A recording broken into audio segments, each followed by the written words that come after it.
Once you know that also, it's the end of fear. Because there nothing can be destroyed.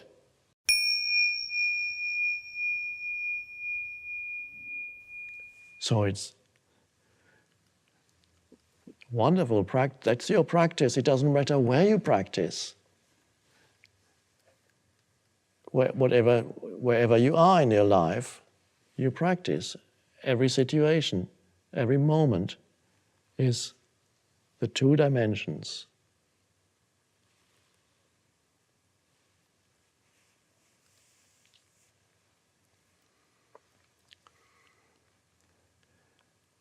And that's the end of fear comes with that. Fear being a normal human condition for most people, sometimes buried under something else. Fear in its many manifestations, nervousness, tension, anxiety, anger really comes out of fear. Stress really is a form of fear. All many forms of fear, quite normal. Why? That's all you know. That's fear. You don't know that. Once you know that also, it's the end of fear. Because there nothing can be destroyed. That's why the Course in Miracles starts, which is all you need to know, the prologue, the first, before it all starts. It says this course can be summarized in the following words. Nothing real can be threatened. Nothing unreal exists. Herein lies the peace of God. Nothing real can be threatened, and that is here, because nothing unreal ultimately exists in the world of form. The form is ultimately not real in itself. Nothing unreal exists. Herein, which means knowing that, lies the peace of God. God, of course, is the formless, timeless, eternal, unmanifested, that is both within and beyond the world.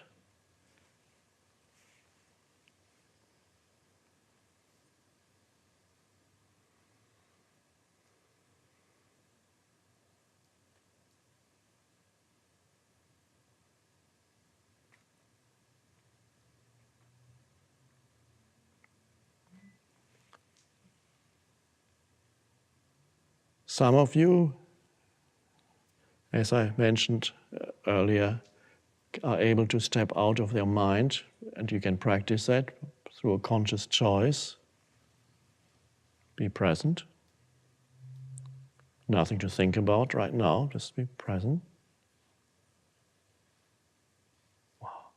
You don't carry your history with you when you're present.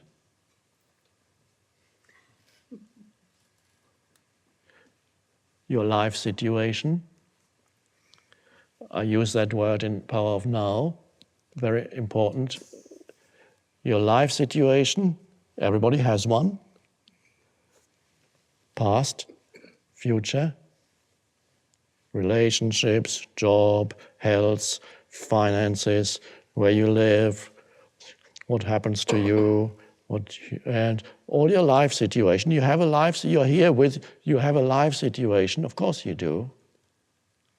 But you also have, it's not that you have a life, you are life itself.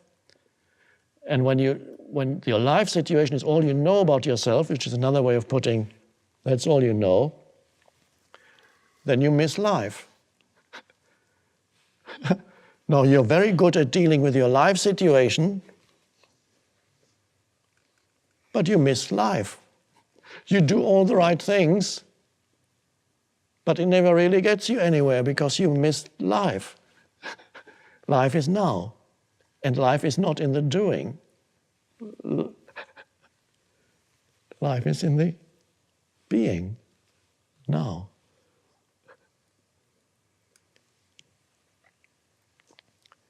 Step out of thinking, into alert stillness, if you can.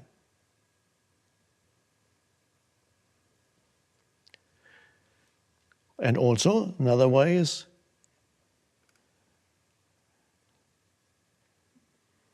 not to completely believe in every thought that comes into your head. Realize it's a thought. It's a position. It's a judgment. Not completely identified with it. It's a story that you are telling yourself. It's amazing how many stories people tell themselves in their head. Many are completely distorted. It's not the reality, it's the story, it's how you see the reality. The reality usually is much more simple and more benign than the story.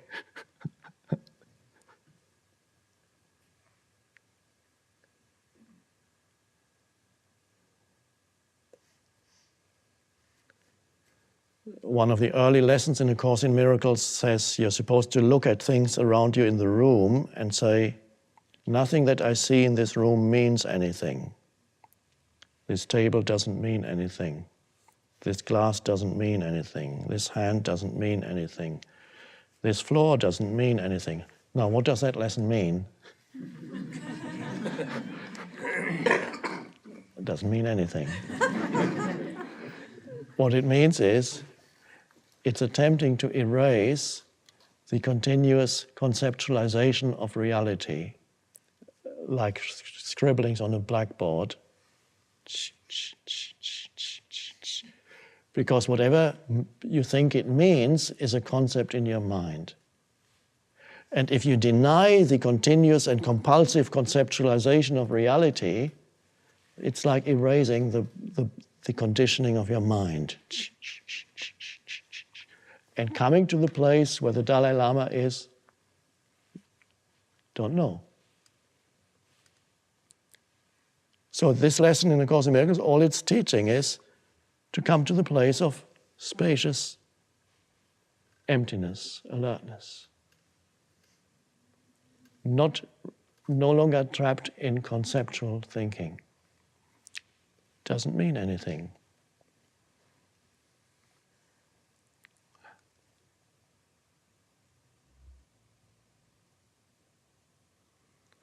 And of course, that's another, you're moving into a different dimension. By living in this way, it's just, you inhabit, suddenly life opens up. And all the narrowness that the mind had imposed on it dissolves. And life becomes spacious, because you found the space within. There's suddenly a spaciousness to life, and not a threatening place anymore. What's life going to do? Where's this next threat coming from?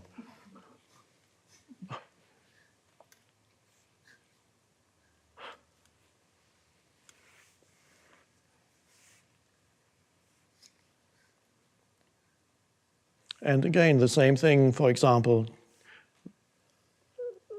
there's an entire spiritual teaching based on denying the reality of your story. And Byron Katie's teachings is based on the simple fact of denying your story. How do I know? Do I really know that this is true? No, I can't really know that. So you gets you to the same place where the Dalai Lama is. Don't know.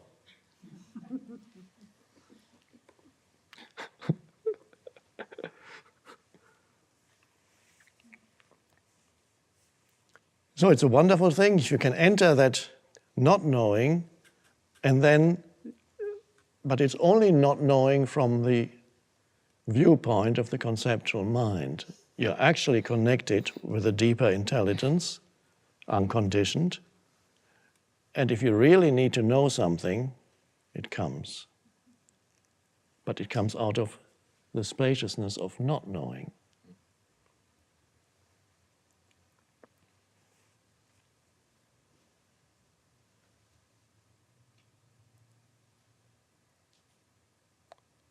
Well, it's a little bit like jumping off a cliff and then seeing if you can fly.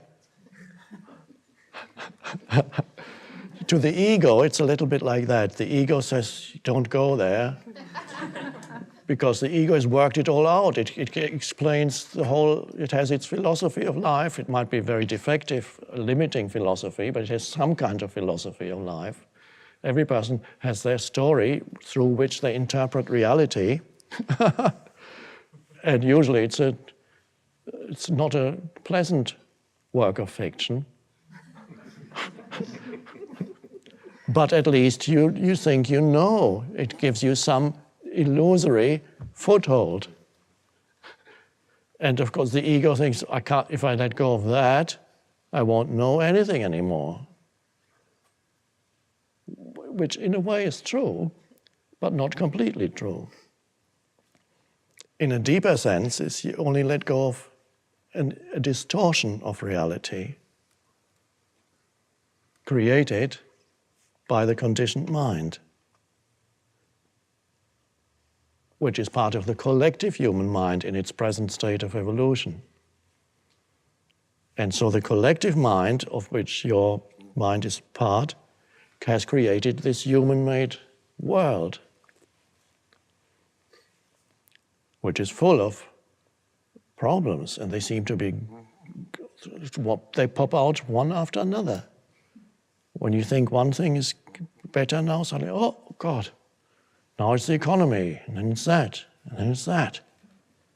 Another war.